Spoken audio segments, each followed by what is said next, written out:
오늘 교회학교에서 여름 성경학교를 준비하면서 기금 마련을 위해서 또 성도들의 관심과 사랑을 사모하면서 머핀과 냉음료를 냉커피, 아이스커피 또 스무디 이렇게 판매합니다. 사랑으로 관심 가져주시고 협조해 주시기 바랍니다. 김학진 박선화 집사 가정 셋째 김재윤의 100일을 기념하면서 감사함으로 맛있는 떡을 준비했습니다. 나가실 때 한 팩씩 수령해 가시기를 바랍니다. 사랑하고 이 가정 축복합니다. 각 기관 여름 영적 행사 준비에 만전을 기해 주시기 바랍니다. 여름 성경학교 8월 8일, 8월 10일까지 있습니다. 청년부 MT 8월 15일, 16일 있습니다. 김호경 집사님, 최현옥 권사님 가정에서 유기농 찰 옥수수 판매합니다. 한 박스에 50개 이상 들어있다고 합니다. 택배비 포함 35,000원입니다. 전화하셔서 주문하시기 바랍니다. 수요 저녁 예배 금요 밑거름 기도에 적극 동참을 기대합니다. 가족, 이웃, 친구 초청과 전도에 열심을 다해 주시기 바랍니다. 헌금은 온라인으로도 참여하실 수 있습니다. 본당 청소년 쓰레기 분리수거 다음 주에는 여호와일의 목장에서 수고해 주시겠습니다. 전후좌우에 계신 분들의 환한 얼굴로 더위에 잘 지내셨습니까? 잘 오셨습니다. 은혜 받으시기 바랍니다. 해보겠습니다. 아멘. 3층에 에어컨 키고 계시면 되겠습니다. 오늘은 세상의 보물과 천국의 보물, 세상의 보물과 천국의 보물 이런 제목으로 말씀을 통해서 은혜 받도록 하겠습니다. 유대인의 경전이라고 할 수 있는 탈무드에 보면 이런 재미있는 얘기가 나옵니다. 한 추장이 군대를 이끌고 고대 사회입니다. 옆에 마을 침공했습니다. 그리고 옆에 마을을 점령했습니다. 남자들은 다 노예로 삼고 여자들과 아이들은 뭐라 그럴까요? 호의를 베풀어서 각 이제 이 부락에서 나가라고 그랬습니다. 그러면서 나갈 때 여자들은 자녀들하고 먹고 살아야 되니까 가장 소중하게 생각하는 보물 하나씩은 가지고 가도록 허락하겠다고 그랬습니다. 그래서 여자들은 눈물을 글썽이다가 자식하고 먹고 살아야 되겠어 집에 들어가서 가장 보물로 아끼는 물건을 하나씩 들고 나와서 옆마을로 피난을 떠나게 됩니다. 그런데 자그마한 여인 한 분이 자기 몸보다 훨씬 무거워 보이는 보따리를 낑낑대면서 쓰러질 듯이 메고 나오는 것입니다. 추장이 소리쳤습니다. 내가 보물 하나만 가지고 나오라는데 웬 보따리냐? 그랬습니다. 그래서 추장은 화가 나서 그 여인에게 보따리를 풀으라고 그랬습니다. 보따리를 풀으니까 남편이 나왔어요. 여자의 남편이 들어있는 거예요. 그래서 추장이 화가 나서 왜 보물을 가져오라니까 남편을 가져왔느냐 그랬습니다. 여인이 대답을 합니다. 저의 보물은 제 남편입니다. 그랬어요. 남자분들 이런 여자하고만 살면 얼마나 행복하겠습니까? 이 이야기는 감동이 아니라 어떤 교훈이 담겨져 있는 겁니다. 어떤 교훈이냐면 사람마다 생각하는 보물이 다르다라는 겁니다. 어떤 사람에게는 돈이 보물이고 어떤 사람에게는 명예와 인기가 보물입니다. 그리고 이 사람마다 보물이 다르지만 모든 보물이 진짜 보물은 또 아니다라는 가치가 다르다라는 겁니다. 여러분 그러면 진정한 보물은 뭐라고 생각하십니까? 우리가 인생 살면서 내가 참으로 소유하고 살아야 될 보물은 어디에 있다고 생각하십니까? 그러면 어떻게 하면 이 땅에서 우리가 그 보물을 붙들고 누리고 살 수 있겠습니까? 예수님은 이 중요한 주제에 대해서 오늘 말씀하고 계십니다. 19절 20절을 먼저 읽어보겠습니다. 너희를 위하여 시작. 너희를 위하여 보물을 땅에 쌓아두지 말라. 거기는 좀과 동록이 해하며 도둑이 구멍을 뚫고 도둑질하느니라. 20절 오직 너희를 위하여 보물을 하늘에 쌓아두라. 거기는 좀이나 동록이 해하지 못하며 도둑이 구멍을 뚫지도 못하고 도둑질도 못하고. 19절 20절을 보면 보물을 쌓으라는 말입니다. 땅에 쌓으라는 게 아니라 땅은 영구하지 않다. 하늘에 너희의 보물을 쌓으라. 올바르게 보물을 쌓으라는 그런 교훈을 주고 있습니다. 거짓 보물에 속지 않고 우리 인생을 의미 있게 할 수 있는 참 보물을 소유하기 원하는 사람은 오늘 예수님의 이 비유에 귀를 기울이셔야 됩니다. 올바른 저축을 하라는 얘기입니다. 우리는 올바르게 쌓아야 됩니다. 두 가지 보물이 등장하는데 땅에 있는 보물 그리고 하늘에 있는 보물입니다. 예수님이 우리에게 시선을 집중시키는 요점은 이 두 가지 보물이 지니고 있는 상대적인 내구성입니다. 19절을 보면 이 두 가지 보물 중에 땅에 있는 보물은 영구하지 않다는 겁니다. 땅에 거기에 쌓아두려고만 하지 말아라. 좀이 온다. 동록이 벌레들이나 이런 것들이 갉아먹는다. 그리고 도둑이 구멍 뚫고 도둑질한다. 이런 말씀을 합니다. 내구성입니다. 그래서 하늘에 쌓으라는 거예요. 땅에 있는 보물이 완전하지 않다라는 겁니다. 하늘에 있는 보물은 20절에 보면 썩지 않는다. 20절 너희를 위해서 보물을 하늘에 쌓으라. 좀이나 동록이나 도적이 구멍을 뚫고 도둑질해 가지 못한다. 이렇게 말씀합니다. 내구성을 말씀하고 계시다라는 겁니다. 여러분 어느 곳에 인생을 투자하고 여러분 축적하고 쌓으며 살아야 되겠습니까? 사실 우리가 이걸 정확히 한다면 망설일 필요가 없다라는 겁니다. 사람은 우리가 이 땅이 영원하다고 생각하는데 살다 보면 우리 마음에 영원을 사모하는 마음도 주셨어요. 내가 집, 또 미래를 위해서 저축, 투자, 1000년, 만년, 100년, 120년 이렇게 생각하지만 살다 보면 강건하면 70이고 80인 것 같고 한 번 죽는 건 사람에게 정한 것 같고 먼저 가는 세대들을 보면서 그리고 영원을 사모하는 마음을 우리에게 주셨다는 겁니다.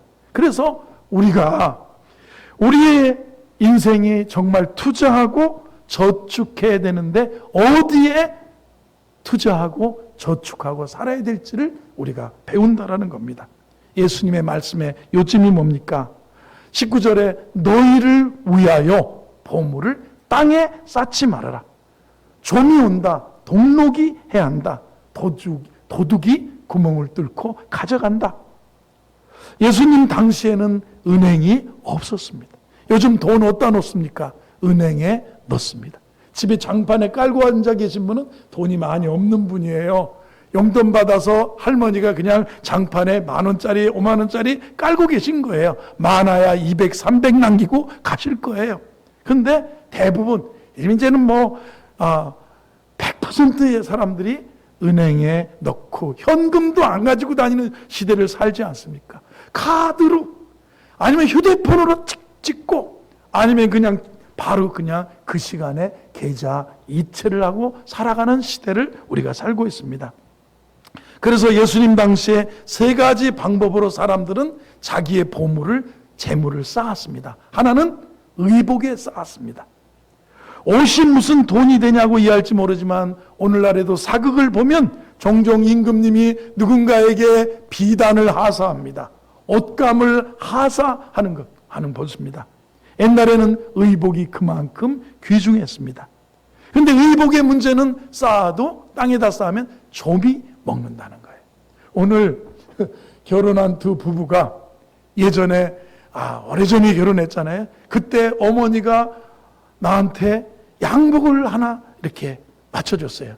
받을 돈이 있는데 돈을 안 갚은데 아들 결혼 예복하는데 저도 따라가 가지고 옷을 하나 해줬는데 그 양복을 제가 애지중지했는데 어느 날 어깨에 조만한 하얀 점이 보였어요. 근데 그 점이 뭐냐면 좀이었어요. 좀. 그게 아깝다 하는데 이게 10년이 안 되더라고요. 좀이 먹습니다. 그리고 보물에도 동록이 들어갑니다. 그 다음에 그 당시에 사람들은 곡식을 창고에 쌓았습니다. 어리석은 부자 이야기를 보지 않습니까? 내 영혼아, 한 해 농사져서 창고에 쌓고 다음에 농사져서 창고를 더 짓고 쌓고, 내 영혼아 여러 해 쓸 것을 먹고 저축했으니까 이제 편히 노년에 살자. 그랬더니 어리석은 자여 오늘 밤, 이렇게 말씀하지 않습니까? 창고에 쌓아두던 시대. 그런데 이 곡식은 쥐가 먹습니다. 새가 와서 먹기도 하고요, 세월이 흐르면 곡식은 썩습니다. 그리고 누군가가 훔쳐갑니다. 그래서 당시 사람들은 또 세 번째로 값진 재물은 항아리에다가 금붙이, 은덩어리, 그리고 자기의 엽전 덩어리를 항아리에다 넣고, 지금 같은 콘크리트도 없고 지금같이 어디예요? 금고도 없으니까 땅 속에다 묻었습니다. 그래서 밭을 갈다가 어떤 사람이 쟁기가 털컥해서 열어보니까 거기에 보물이 숨겨져 있다는 걸 알지 않습니까? 그래서 예수님 당시에 재물을 모으는 방법을 지적하고 계시고, 그 재물이 영원하지 않다는 것을 설명하시는 거예요. 아마 그 당시 사람들은 이 말을 무슨 말인지 정확히, 너희를 위하여 보물을 땅에 쌓아두지 말아라. 좀이 온다, 동물이 갉아먹는다, 도둑이 구멍 뚫고 도둑질 한다고 말씀하는 겁니다. 시대는 바뀌었지만 예수님이 일러주신 이 원칙, 이 땅의 재물은 영원하지 않다. 한번 더, 이 땅의 재물은 영원하지 않습니다. 너희 보물을 땅에만 쌓지 말아라, 이렇게 말해요. 예수님의 명령을 자세하게 이해하기 위해서는 예수님이 미래를 위해서 저축하지 말라는 게 아니라는 겁니다. 내 미래의 삶을 위해서 오늘의 삶에서 마땅히 절약하고 저축하는 것은 성경이 금하지 않습니다. 오히려 잠언 6장 6절을 보면 게으른 자여 개매개로 가서 그 하는 것을 보고 지혜를 얻으라. 개미는 두령도 없고 주권자도 없는데 여름 동안에 먹을 것을 예비하고 그리고 겨울에 그것을 먹고 산다는 겁니다. 우리는 재물이라는 거예요. 이 세상에서 절약하고 모으고 하는데 이게 뭐라 그럴까요? 배워야 될 개미의 지혜는 뭐냐면 저축이고 예비죠. 그런데 보물을 땅에 쌓아두지 말라는 말은 예수님이 금하신 것은 뭐냐면 불신앙적인 재산 축적이라는 겁니다. 불신앙적인 재산 축적을 주님이 금하고 계시다는 겁니다.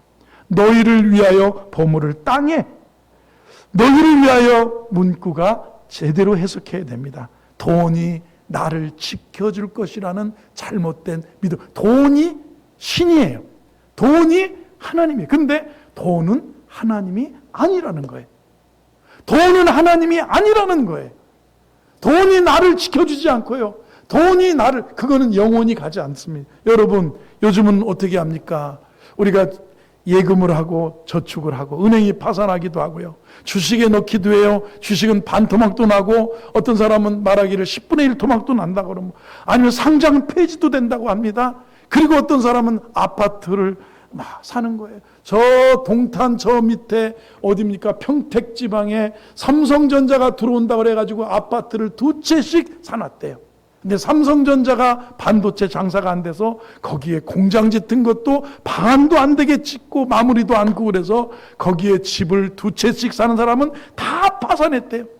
거기에 빌딩 샀고 상가 분양받아 놓고, 야, 삼성전자가 망하겠어? 삼성전자는 잘 됐게 영원히 지금 40년 동안 잘 됐던 회사야. 그랬는데 지방의 아파트 이런 게 반토막 아니면 뭐 막 이렇게 되는 것을 우리가 본다는 거예요. 이게 뭐라고 그럴까요? 예수님이 이 불신앙적인, 돈이 하나님처럼 생각하면서 불신앙적인 재산 축적을 주님이 금지하고 계시다는 겁니다. 돈을 축적하는 이유가 미래를 대비하고 좀 더 편안한 삶을 위해서가 아니라 돈이 내 인생을 지켜줄 것이라는 믿음 때문, 마음 깊은 곳을 보면 하나님보다 돈을 더 의지하는 것입니다. 이런 믿음 갖고 돈을 저축하는 것, 이기적인 생각에 돈을 저축하는 것, 예수님은 이런 행위를 땅에 보물을 쌓는 것이라고 본다는 겁니다. 경제가 어려울수록 사람들은 돈에 관심을 집중합니다. 이것이 세상의 철학입니다. 그래서 사탄은 돈을 섬기라고 말합니다. 그러나 돈을 제일로 삼고 돈이 내 인생을 지켜줄 거라고 믿기 때문에 그냥 나를 위해서 땅에 쌓는 일에 전심전력하고 살아가. 다른데 관심이 없을 수가 있다는 겁니다. 주님은 누가복음 12장에서 사람의 생명이 그 서위에 넉넉한 데 있지 않다. 어리석은 자여, 오늘 밤 내 영혼을 하나님이 도로 찾으리니 그러면 너가 예비한 것이 누구 것이 되겠느냐, 이렇게 말씀합니다.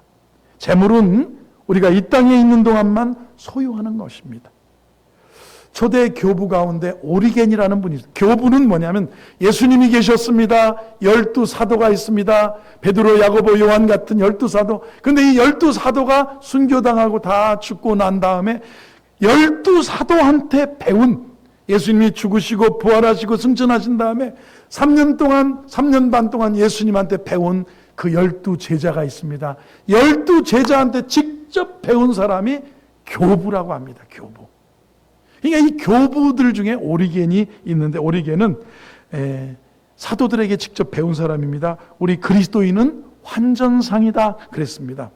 멋진 말입니다. 환전상이 뭐냐면 주님이 주신 건강, 주님이 주신 물질, 주님이 주신 보물 가지고, 달란트 가지고 우리가 미국을 가려면 어떻게 합니까? 한국 돈 몇백만 원을, 300만 원을 가서 미국 가서 써야 되겠다. 그래가지고 은행에, 외환은행에 가서 아니면 환전상에 가서 미국 달러로 바꾸는 겁니다. 환전상과 같다. 내게 주신 물질, 내가 번 물질, 내가 가지고 있는 소유를 가지고 하늘나라 가서 쓸 것을 환전하는 거예요. 그게 헌금이 될 수 있고, 그게 남을 베푸는 도움이 될 수 있고, 구제가 될 수 있고, 남은 주의 사역에 헌신하는 것일 수 있고. 근데 이 땅의 것만 가지고, 이 땅에 내가 심는 것만이 나를 지켜줄 것이라고, 돈이 하나님이라고 생각하는 그 자세, 그거 뭐예요? 뭐라고 그럴까요? 그 돈 썩는다, 좀이 쓴다, 동록이 해야 한다, 도적이 훔쳐간다는 것을 말씀합니다. 오직 20절입니다. 너희를 위하여 보물을 하늘에 쌓아두라. 거기는 좀도 먹지 않고 동록이 해하지도 않고 도적이 와서 훔쳐가지도 도적질해 가지도 않는다라는 그런 말씀합니다. 주님이 아마 여러분이 하늘나라에 가면 얼마나 많이 모았느냐 물을겠습니까?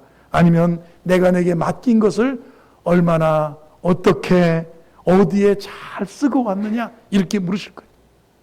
한번 해보세요. 얼마나 모으고 왔느냐 해보세요. 그게 무슨 의미가 있겠어요? 죽었는데.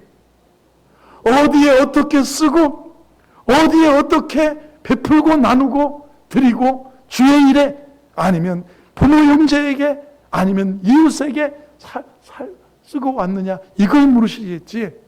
너 얼마나 모으고 왔느냐? 내가 애들 주려고 엄청 모아놓고 왔어요. 여러분, 이게 문제입니다. 어디에 썼느냐, 이게 문제예요. 여러분은 어디에 보물을 쌓고 계십니까? 사람들이 관심이 돈에 집중되어 있는 때에 하나님 앞에 스스로 질문해 보시기 바랍니다. 과연 나는 어디에 보물을 쌓고 있는가? 이랬습니다. 어느 분이 영어 사전을 편찬했던 분 한 분이 이런 글을 남겨놨어요. 자기가 어느 부잣집, 유명한 집에 초대를 받아 갔답니다. 그런데 여러분, 우리가 생각하는 부자는 아파트에 있고 잘 먹고 하는, 외국의 부자는 어마어마하다고 그래요. 그 집에 응접실은 200~300명이 거기 앉아서 밥도 먹을 수 있고 파티할 수 있는 그 정도의 큰 부잣집. 미국의 텍사스의 큰 저택의 부잣집, 영국의 큰 부잣집들은 어마어마하다는 거예요. 그래서 이 존스라고 하는 분이, 물론 실례지만 우리 나를 초대하신 그분에게 그런 겁니다. 실례지만 선생님은 죽는 것도 쉽지 않겠습니다. 그렇게 했다는 겁니다. 주인이 이렇게 초조해 보이고 뭔가 불안해 보여서 그랬습니다. 그래서 깜짝 놀랐어요. 부자의 얼굴이 심각해졌습니다. 전곡을 찔렸습니다. 늘 걱정이 도둑이 들면 어쩌지?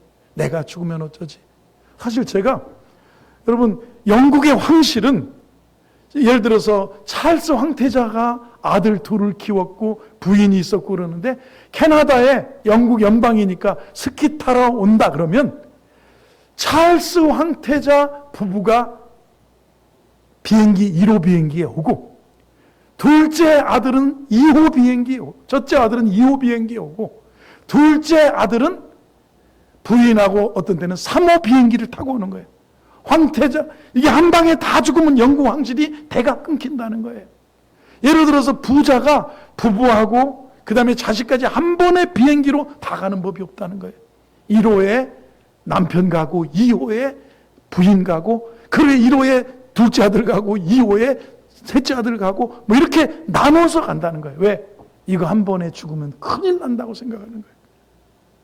이 땅의 보물을 쌓으면 쌓을수록 한 가지 증상이 나타나는데 죽는 것도 두려워진다. 근데요, 믿음으로 잘하면 하나님 앞에는 30배와 60배, 100배 이 땅에서도 거두는 그죠? 주라 그리하면 너에게 줄 것이니 곧 후히 되어 누르고 흔들어서 넘치도록 하여 너에게 안겨주리라. 이 부를 올바르게 보물을 쌓는 법을 배우는 것이 중요하다는 겁니다. 한 번 더 하겠습니다. 올바르게 보물을 쌓으세요 해보세요. 두 번째는요, 저는 이렇게 22절부터 한번 보세요. 재물에 관해서의 올바른 시각이 중요합니다. 올바른 재물관이 중요합니다. 22절 시작. 눈은 몸의 등불이니 그러므로 내 눈이 성하면 온몸이 밝을. 자, 눈이 제대로 볼 줄을 몰라요. 시각이 영적인 시각이 아니에요. 시각이 오직 육적인 시각. 23절을 보겠습니다. 또 시작. 눈이 나쁘면 온몸이 어두울 것이니 그러므로 내게 있는 빛이 어두우면 그 어둠이 얼마나 더하겠느냐. 올바른 시각을 말씀합니다. 예수님은 두 가지 보물에 땅에 있는 보물, 하늘에 있는 보물에 대해서 말씀하셨고 지금은 두 가지 눈의 상태, 재물을 보는 두 가지 눈, 어두운 눈, 밝은 눈. 여러분은 어떻습니까? 어두침침해서 이 땅의 것만 아니면 썩어질 것만 보는, 썩는 양식을 위해서만 보는 그런 눈이냐, 나쁜 눈이냐, 온몸이 어두워질 눈이냐. 그러므로 내게 있는 빛이 어두우면 어둠이 얼마나 더하겠느냐 이렇게 말씀합니다. 밝은 눈과 어두운 눈이 있다. 예수님이 말씀하시는 이 눈은 마음의 눈입니다. 영적인 눈입니다. 시력이 좋고 나쁜 게 아니라 우리가 바라보는 모든 것이 밝아지고 흐려지듯이 인생을 바라보는 눈이, 영적인 눈이 밝은 자만이 올바른 곳에 투자할 수 있다. 이제 잘 보여야 돼요. 시각이 올바라야 돼요. 밝은 눈, 어두운 눈. 두 가지 눈의 상태입니다. 영적인 눈, 눈이 밝은 자만이 올바른 곳에 투자할 수 있다. 옆에 계신 분에게 한번 축복해주세요. 영적인 눈이 밝아지시기를 바랍니다. 아멘이시죠? 예. 왜 사람들이 올바른 곳에 투자하지 못하고 자꾸만 땅에 없어질, 썩어질 것에 물질을, 재물을 투자할까? 예수님은 그 이유를 눈이 어둡기 때문이라. 야, 보는 거예요. 보는 님이 보배. 야, 저거 되겠다. 아, 하나님 앞에. 우리 집 아이들이 어려서 제가 신앙을 이야기할 때 헌금 드리는 것을 가르쳤어요. 가르치는데 아깝대. 엄청 아깝대. 엄청 아깝대. 꼭 그렇게 드려야 되냐고 그러는 거예요. 드려라. 드려야 이게 복되다. 그랬더니 그러니까 제가 처음 신앙생활하고 그리고 어머니를 전도했습니다. 어머님이 시골에 갔더니 우리 어머니가 시골에서 일은 열심히 하셔도 가난하게 사셨어요. 물질이 넉넉하지 않으셨어요. 근데 노년에 우리 어머니 고백이 뭐냐면 아주 단순한 고백이에요. 어머니가 막 큰 부를 가지고 뭐 수백만 원을 가지고 사는 것도 아니신데 내가 저번에 큰 딸이 와가지고 용돈을 줘서 11조를 탁 드리고 하나님께 감사를 했더니 두 번째 딸이 와가지고 더 많이 주고 갔대. 그래서 또 하나님께 드렸더니 내가 그냥 요새 그냥 아주 차고 넘친다. 이게 아주 단순한 원리지만 그래도 내게 맡겨주신 것을 바른 눈이 조금이라도 영적인 올바른 시각을 가지고 계신 거예요. 하나님은. 야, 너희 형은 그래 내가 그냥 하나님 앞에 드리자 그랬더니 많이 안 드리고 고추 따가지고 고추를 한 부대 지난주에 강대상에다 올려놓더래. 아니 고추 팔았으면 헌금을 좀 많이, 그래도요. 그리고 우리 형님이 잘하는 게 있대요. 겨울에 목사님 집에 추울까봐 보일러 기름을 20만 원어치를 경유를 석유가를 막 보일러 넣어줬대. 그래가지고 너희 형이 요새 복 받는 이유가 잘해서 그렇대. 아주 그래, 아주 단순하고 정확한 하나님 앞에 드림도 아닌데 조그마한 시각이 하나하나 열리는 모습에서 제가 어머니의 신앙에 감사한 적이 있었습니다. 여러분, 우리가 똑같이 예배를 드리지만 우리 가운데 장님이 앉아 계시다고 생각해 보세요. 천국을 바라보지 못하는 분, 영원한 세계를 보지 못하는 분, 일시적인 눈만 갖고 하늘에 보기에, 하늘 주라 그리하면 너에게 줄 것이니 곧 후히 되어 누르고 흔들어서 넘치도록 하여 너에게 안겨주리라. 30배와 60배와 100배의 결실을 주시리라. 여호와는 나의 목자시니 내가 부족함이 없으리라. 내 잔이 넘친다는, 여러분, 이런 영적인 올바른 시각이 없을 때 우리는 삐뚤어진 이 땅의 것만 심는 사람이 될 수 있다는 겁니다. 그래서 그런 사람은 시험에도 넘어지고 조그만 병이 와도 넘어지고 낙담하고 경제가 조금만 어려워지면 원망하고 불평합니다. 신앙생활 하면서 자주의 시험에 빠진다면 한번 돌아봐야 돼. 내 눈이, 영적인 눈이 멀어져 있는지를 한번 생각해 봐야 됩니다. 올바른 영적인 눈으로 구원을 제대로 이해하고 천국과 십자가를 분명히 이해한다면 이 땅에서 사소한 것에 넘어지지 않아요. 우리의 눈이 밝아야 우리 인생이 밝아진다고, 영적인 눈이 뜨여지기를 주의 이름으로 축원합니다. 아멘 해보세요. 세 번째 24절을 한번 보겠습니다. 24절 읽어봅니다. 시작. 한 사람이 두 주인을 섬기지 못할 것이니 혹 이를 미워하고 저를 사랑하거나 혹 이를 중히 여기고 저를 경히 여김이라. 너희가 하나님과 재물을 겸하여 섬기지 못하니라. 마지막으로 우리가 진정한 보물을 우리의 것으로 소유할 수 있는 세 번째 방법은 올바른 주인을 섬겨야 된다는 얘기입니다.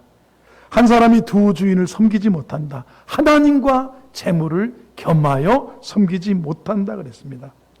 하나님은 이 말씀을 통해서 재물관이 곧 신앙관이라고 말씀합니다. 여러분, 이 땅에서 누구를 섬기며 살고 계십니까? 잘 섬겼더니, 그분 잘 섬겼더니 더 잘 되든가요? 돈에 대한 여러분의 태도를 보면 우리의 물질관을 알 수가 있다고 생각합니다. 먼저 돈을 버는 방법을 한번 생각해 보세요. 배우자나 자녀와 보내야 할 시간을 희생하고, 예배를 희생하고, 주의를 희생하고, 하나님께 예배할 것 다 희생하고 도와줄 것에 도움을 주지 않으면서 억적같이 돈을 쓰지 않고 돈을 모으고 있다면 여러분은 아마 하나님을 섬기는 것이 아니라 돈을 섬기는지도 모릅니다. 입술로는 하나님을 찬양하고 할렐루야를 하고 아멘을 하지만 마음속으로는 하나님보다 돈을 더 중요하게 생각할 겁니다.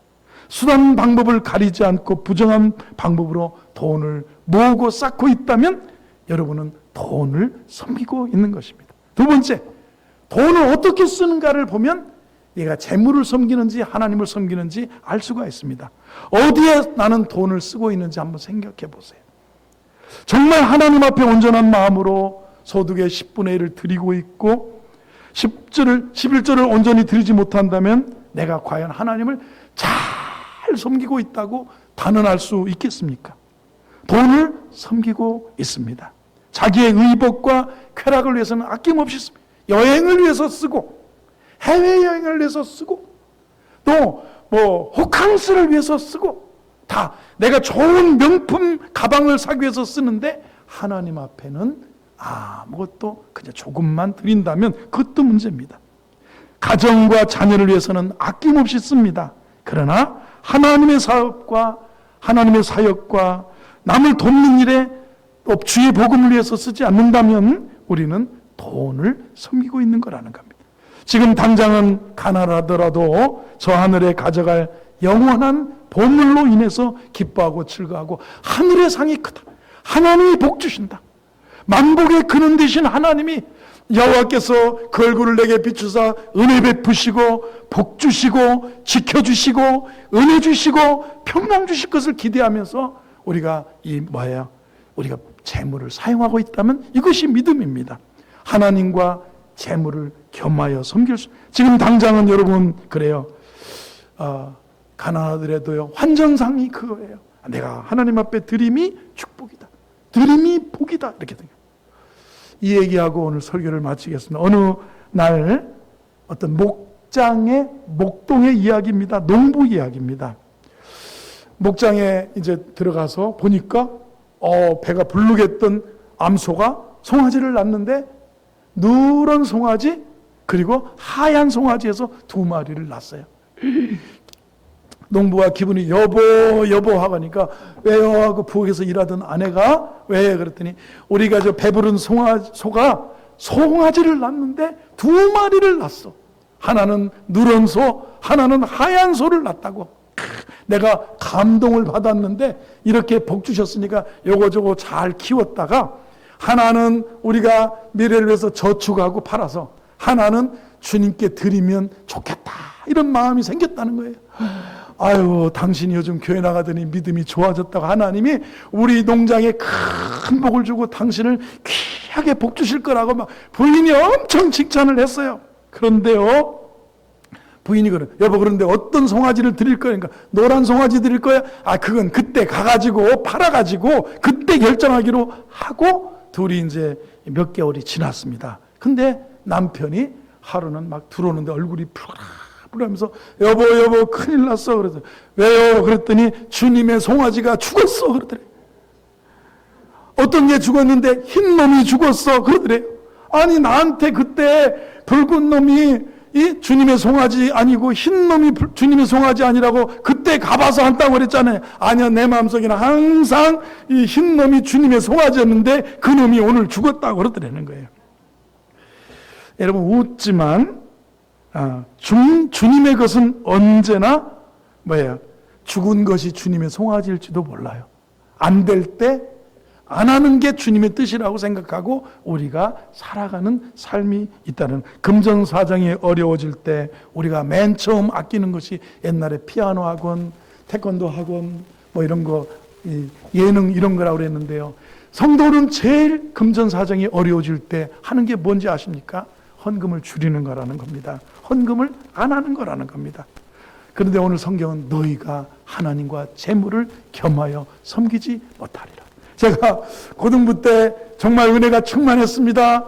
그래서 정말 고등학교 졸업하자마자 신학대학 갔지 않습니까? 어느 날 저 뒤에 교회에서 앉아서 교회 점심을 먹고 오후 예배를 기다리고 있는데 우리 여자 선생님 2분이 순호가 한 분은 숙대 도서관학과를 나와서 충남대학교 도서관 사서로 계시고 한 분은 여상을 나와가지고 도서관 사서로 계시는 같은 2분 다 도서관 사서인데 순호가 이번 달에 우리는 왜 이렇게 힘드니? 그러니까 언니, 내가 대답이 아주 기가 막혔어요. 저하고 대화한 게 아니라 제가 언니 지난달에 우리 그냥 11조 떼먹고 옷 샀잖아. 그러니까 어려운 거야. 목사님 말씀이 딱 맞아. 그러더라는 거예요.